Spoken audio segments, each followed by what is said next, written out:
اعوذ بالله من الشیطان الرجیم بسم الله الرحمن الرحیم. ګرانو زده کوونکو، نن به تاسو ته د شپږم څپرکي د درسونو د لنډیز دوهمه برخه ووایم.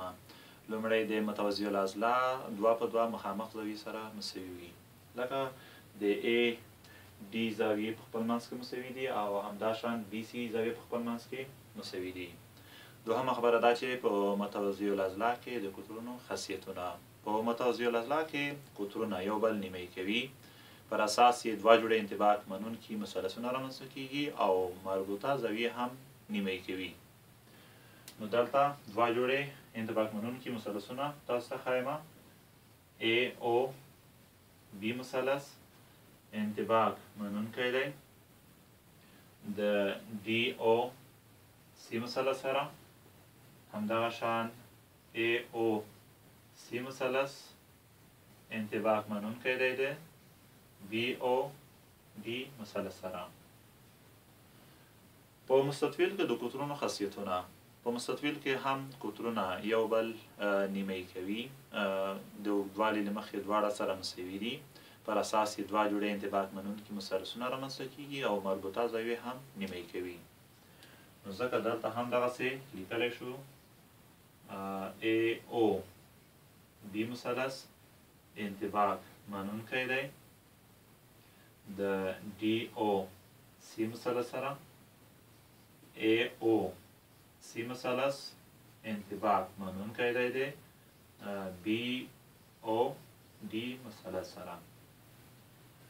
په معین یا لوزي کې د قطرونو خاصیتونه.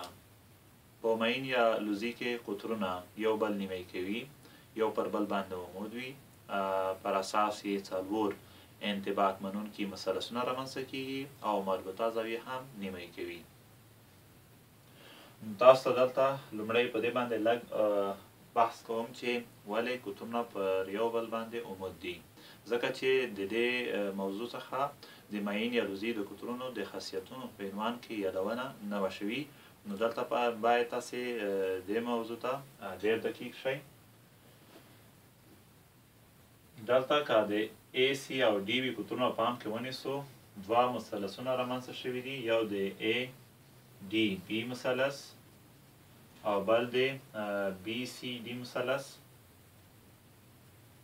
B C D مثلث.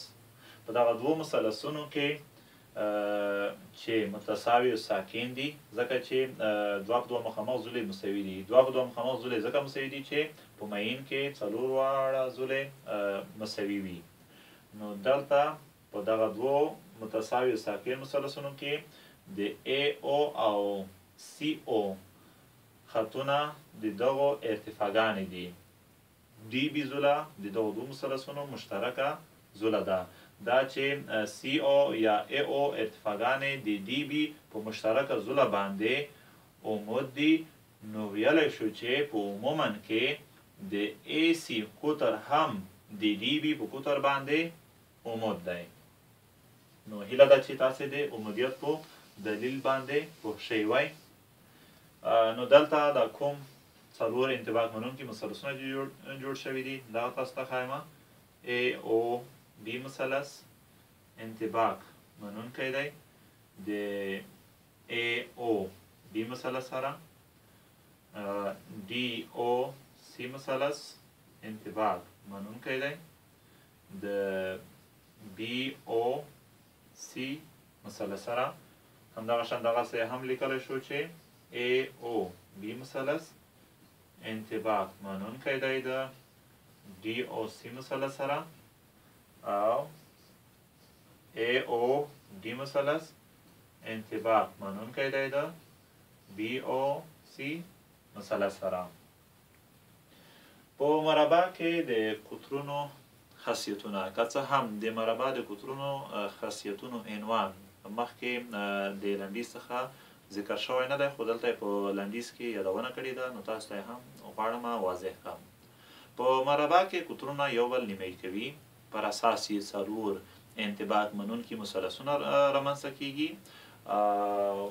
بله دا چې دغه قطرونه د اوږدوالي له مخې په خپل منځ کې مساوي وي او مربوطه زاویې هم نیمه کوي. نو دلته هم دغسې لیکلی شو چې A O B مثلث انطباق منونکی دی د D O C مثلث سره A O D مثلث انطباق منونکی دی د B O C مثلث سره همدغه شان دغسې هم لیکلی شو چې A O B مثلث انطباق منونکی دی د A O D مثلث سره D O C مثلث انطباق منونکی دی د D O C مثلث سره.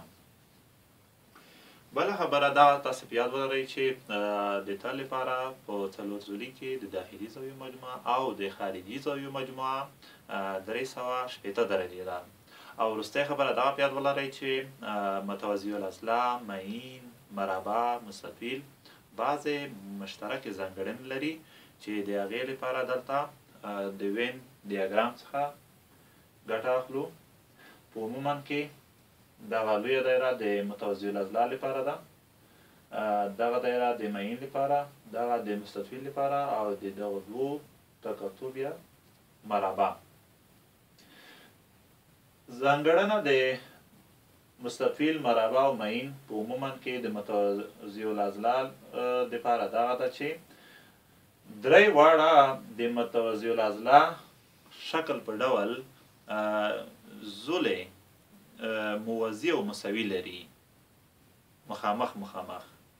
لکه دلته دغه دوه زولې موازي او مساوي دي، همدغه دوه زولې هم موازي مساوي دي. همدغه شان AD BC په خپل منځ کې موازي مساوي دي، AB DC هم په خپل منځ کې موازي مساوي دي. همدغه شان دلته هم همدغه خبره ده.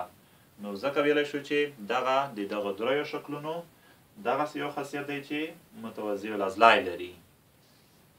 بله خبره دا چې د مربع او مستطیل ترمنځ مشترکې اړیکې دا دي چې مربع او مستطیل دواړه 4 قایمې زاویې لري.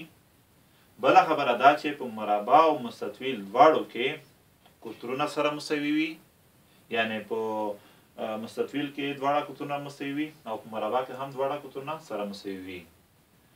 او د مربع او معین ترمنځ یو مشترکه ځانګړنه دا ده چې په مربع کې 4 واړه زولې مساوي وي او په معین کې هم 4 واړه زولې مساوي وي. بله دا چې د قطرونو په رسم کولو سره په معین کې هم 4 انطباق منونکي مثلثونه رامنځته کیږي او په مربع کې هم 4 انطباق منونکي مثلثونه رامنځته کیږي. ګرانو زده کوونکو، درس مو په همدغه ځای بس دی.